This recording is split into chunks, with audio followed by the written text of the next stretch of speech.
Welcome back, everybody. It's time now for What's Brewing. We're doing things a little differently this morning. We are. It has been less than 2 years since Microsoft released Windows 8, the operating system. There is no Windows 9, by the way, but the company has revealed the next chapter, Windows 10. To explain more about the newest operating system, we bring in our tech expert, Dan Thompson. So basically, it's What's Brewing Tech Edition. Yes, I love it. I love it. Yeah, this is your kind of brew.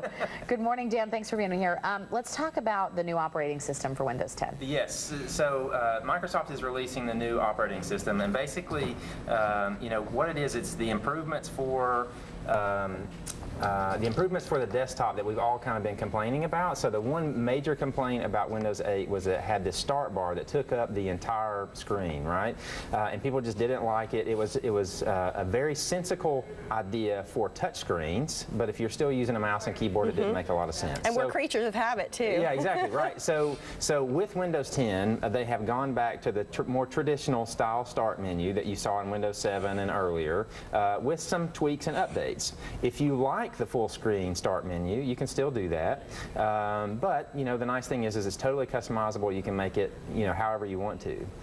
The biggest news though about Windows 10 arguably is that it's free for 1 year.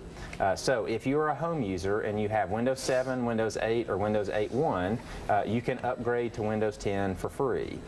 If you're a business, you can also upgrade for a year. And so what that means exactly is whenever the launch date is, which is probably sometime this summer, from that date for a year forward, you'll be able to get it, download it for free, install it on whatever machines that you want to that are supported.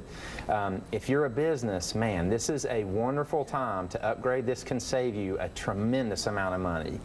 Here's the catch, though. What happens at the end of that year, though? Do you know ahead of time how much it will cost? Well, we don't know how much it will cost yet. That's another big thing. So what we're assuming, the way they led it to believe, is if you upgrade it in that year, the operating system is yours.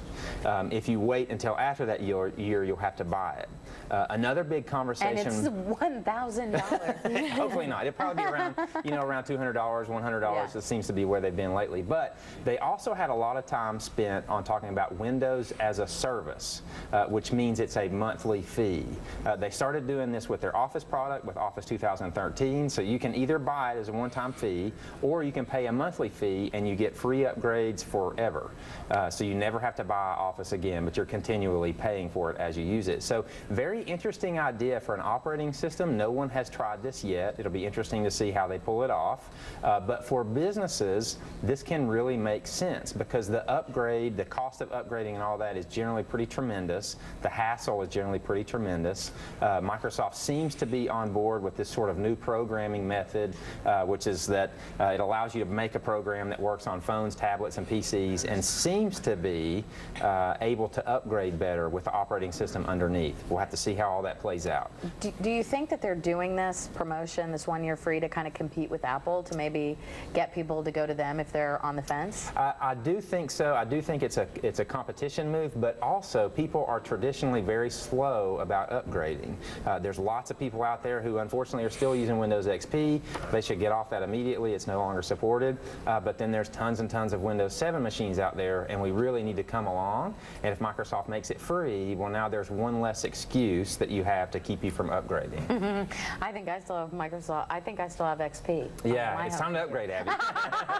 So this is mostly for people who are using desktops, and so you can use this desktops, laptops, and then now tablets and phones as well. Okay. So they're trying to make one unified interface. That's Windows 10 sort of almost completes that change for them.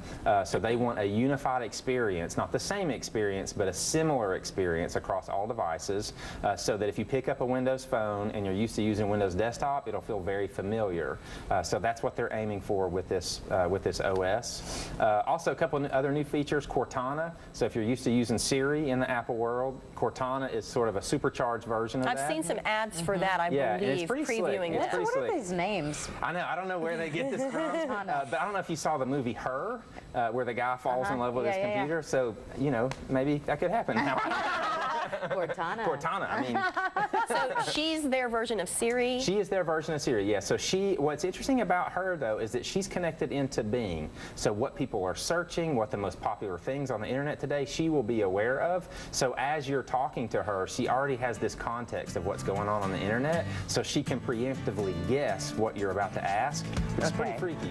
Cortana knows Thank you, too much Dan. already. We're coming right back.